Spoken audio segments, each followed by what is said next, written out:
pa to? Ito yung mga GCU. Kumbaga yung Gateway Channel Unit na tinatawag. So galing sa mga kliyente, dito namin sila, kumbaga yung receive. So makikita mo, 8 yan. 8 GCU. Yung isa TDU, sa Timing Distribution Unit. So sa synchronization ng mga GCU. So for 4 na carrier, so kumbaga pag nag-down yung isa, automatically mag-swap dun sa kabila. Mga backup yung iba. Paano? Dahil may backup, mag-swap sila automatically. Hot swap na. Naman to, ito yung transmit namin sa mga kliyente, so receive nila, baligtad. So, depende sa point of reference. So, kumbaga, so bago pala yung yung router. Kumbaga, may separate router yung sa Viasat na network. This one. Separate router. Ito, dalawa or isa lang? Ito yung router. So, 7500 series na Cisco. So, kung capacity-wise, gigabit switch na to. So, yung mga ports niya, 48 ports na gigabit lahat. Sa isang gigabit port? Isang port, 48 ports, isang port, gigabit ports na lahat yun. Yung 48 na yun, 48 gigabit ports na yun. So, kumbaga yung router, tsaka yung mga server, so sila yung mga bahala dun sa system. So, kumbaga yung front end sa transmit side ng kliyente, yung mga GCU.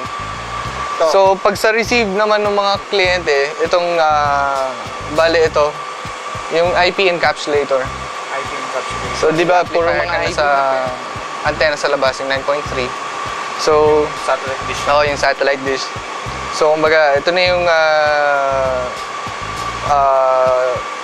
dito na lumalabas yung signal, yung TDM signal na papunta doon sa mga kliyente. So, receive side. So, last, ito, yung packet shaper.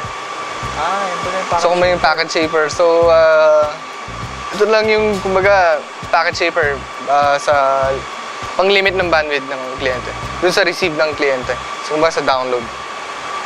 Yan, kinokontrol niya dito, may software. Oo, meron siyang web-based na, halos naman mga web-based na management naman yung mga, pati doon sa Viasat. Tsaka doon sa mga servers nung, sa Viasat. Nung servers ng Linkstar, nandun din yung web-based synchronization na kailangan GPS na. Dito naman dito sa side ng rack na to. So dito yung kumbaga yung dito yung pinaka front end natin sa internet na. So yung kanina yung sa Viasat network lang, sa satellite network lang. Backbone. Sa satellite network. So, kumbaga yung interface natin sa internet at sa backbone. So, kumbaga lahat ng mga equipment na nagpa-function, yung mga E1 na lines. So, kumbaga yung mga lease line para dun sa backbone para sa internet. Yung mga modem. So, yung pinaka-border router mo na, kumbaga lahat ng networks ng sa Viasat. So, kumbaga dito yung interface na para sa internet, kumbaga.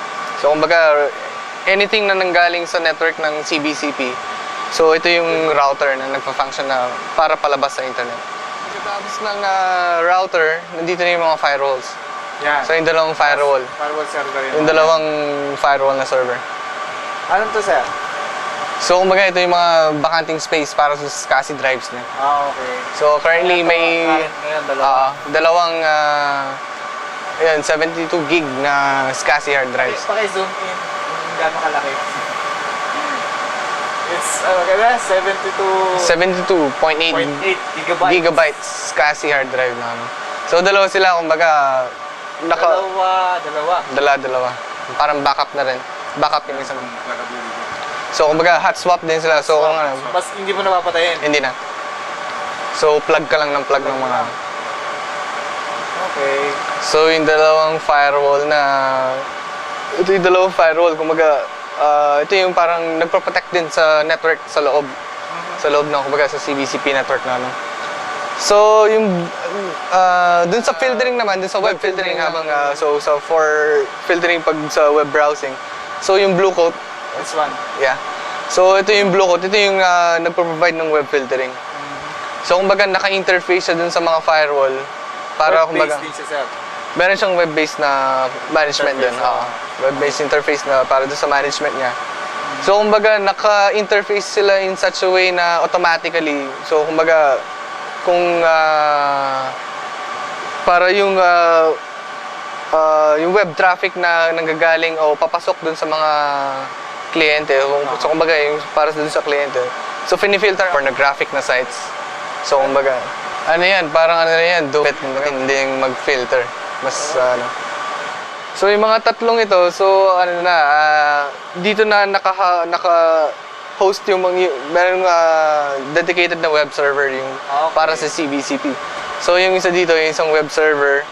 Tapos, yung dalawa, para sa DNS server, dalawa. Backup yung isa na DNS servers.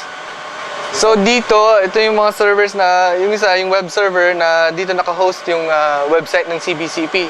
Tapos, meron pang mga ibang mga website na naka-host din yan. Naka-host din na yung mga OS pala, operating systems ng mga firewall, yung web server, DNS servers.